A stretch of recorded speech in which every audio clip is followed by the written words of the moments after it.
Hello दोस्तों, आपका इस वीडियो में स्वागत है। पिछले वीडियो में हमने संतुलित रासायनिक समीकरण के बारे में सीखा। आज इस वीडियो में हम संयोजन अभिक्रिया के बारे में जानेंगे। आइए जानते हैं संयोजन अभिक्रियाओं के विषय में।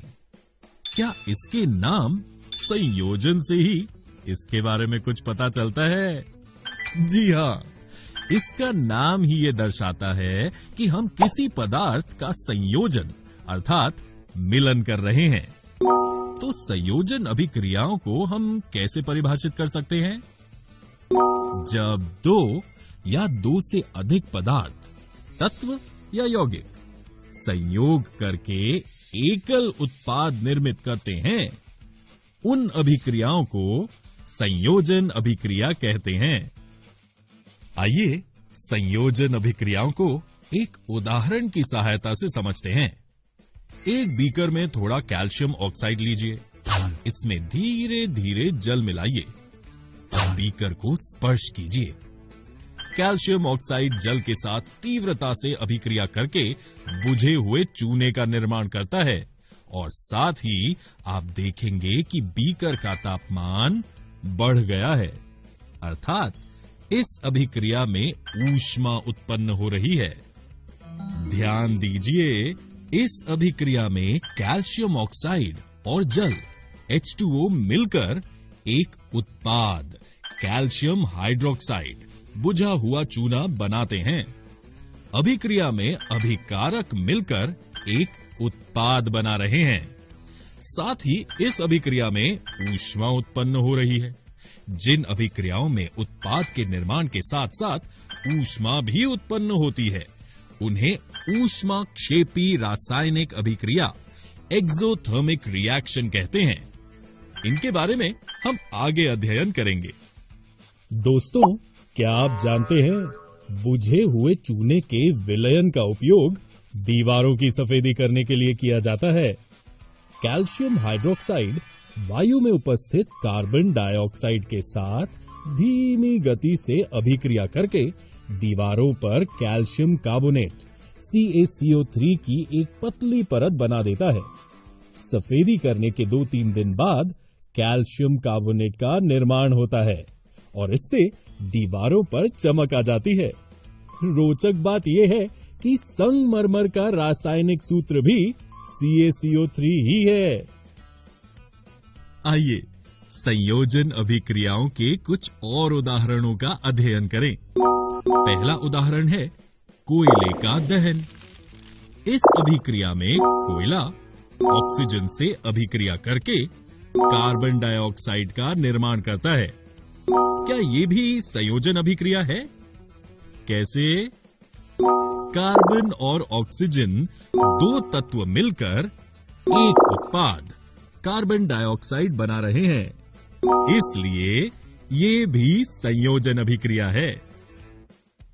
आइए एक और उदाहरण देखते हैं, जल का निर्माण। इस अभिक्रिया में हाइड्रोजन और ऑक्सीजन मिलकर जल का निर्माण करते हैं। ये अभिक्रिया संयोजन अभिक्रिया क्यों है? क्योंकि यहां दो पदार्थ अर्थात H2 और O2 मिलकर एक उत्पाद H2O का निर्माण कर रहा है। अतः ये अभिक्रिया संयोजन अभिक्रिया का उदाहरण है। संयोजन अभिक्रिया के पहले उदाहरण में हमने देखा कि हमारा मिश्रण अभिक्रिया के पश्चात गर्म हो गया।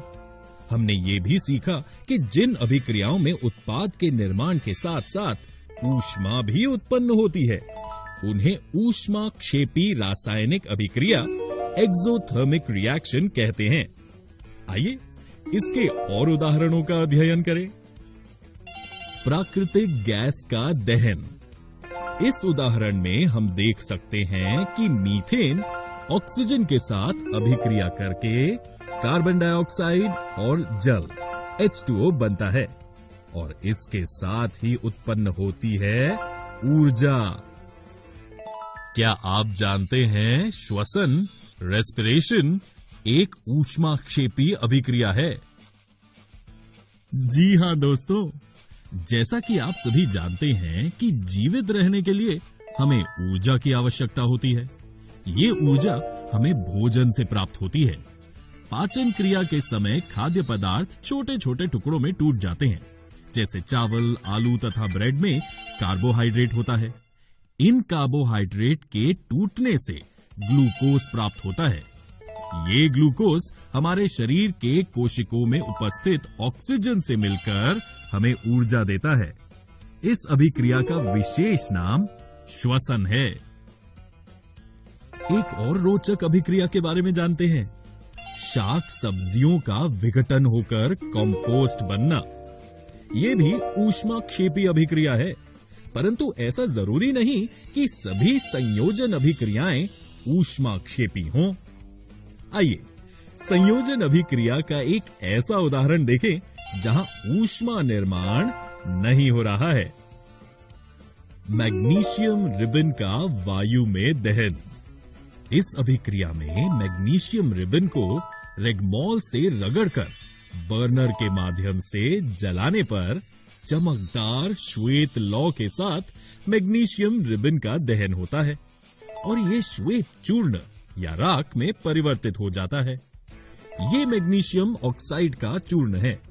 ये एक संयोजन अभिक्रिया है क्योंकि मैग्नीशियम और ऑक्सीजन मिलकर एक उत्पाद अर्थात मैग्नीशियम ऑक्साइड का निर्माण करते हैं। आज इस वीडियो में हमने संयोजन अभिक्रियाओं का अध्ययन किया। अगले वीडियो में हम वियोजन अभिक्रियाओं के बारे में जानेंगे।